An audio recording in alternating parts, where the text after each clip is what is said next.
In a village where hardship is part of everyday life, there was one thing that surprised Yagon. The Christians she saw were always smiling, always singing, and she couldn't understand why, especially when her own life felt so heavy.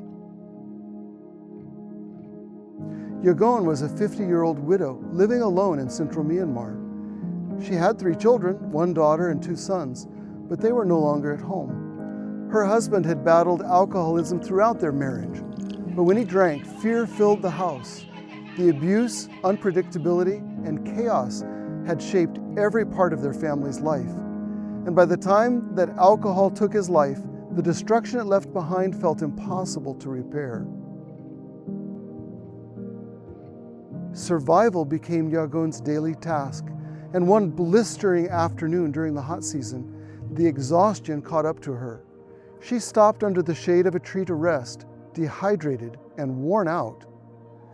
That's when she heard it, singing, gentle and joyful, drifting from the home of a nearby Christian family. The sound carried a peace that felt foreign to her, and it lingered in her mind long after the music faded. In that moment, Yagon thought to herself, if there is a next life, I wish to be a Christian. Not long after, her health began to fail. Severe rheumatoid arthritis made movement painful, and medical treatment was far beyond what she could afford. She felt trapped, alone, hurting, and unsure of what to do next. Then something unexpected happened. A team of ASAP Ministries medical missionaries arrived in her village. They came to her and treated her with compassion.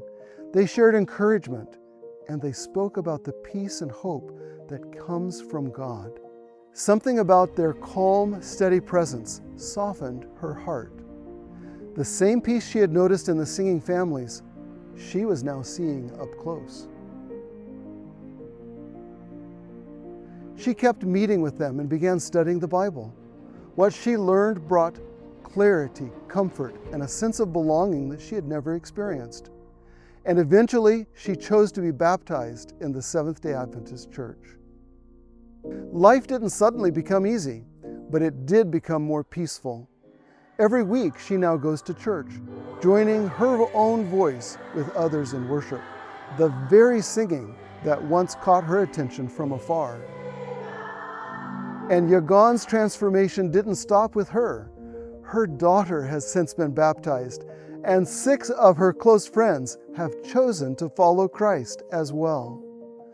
The woman who once sat alone beneath a tree in exhaustion now lives with hope, joy, and a growing community of faith. Yagon's story is a powerful reminder of God's concern for the whole person. Medical missionaries often reach people at their most vulnerable, offering not only physical care, but hope, encouragement, and a glimpse of God's love. Through these acts of service, hearts are opened, lives are transformed, and the gospel spreads in ways that words alone sometimes cannot.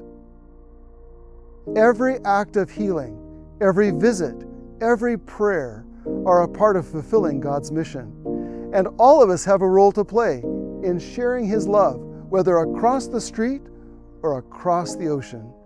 Because Jesus is coming soon. Now more than ever, mission matters.